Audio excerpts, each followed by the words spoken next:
At this hour of grief and rage, the whole world should come together to show the place of the terrorists where they belong to.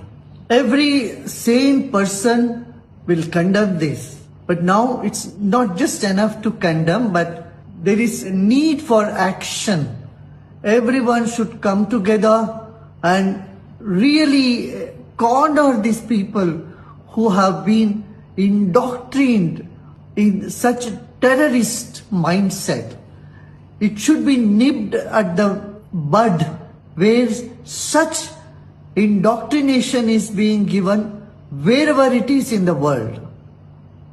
Innocent people's lives are being targeted by this inhuman behavior which should be done away with.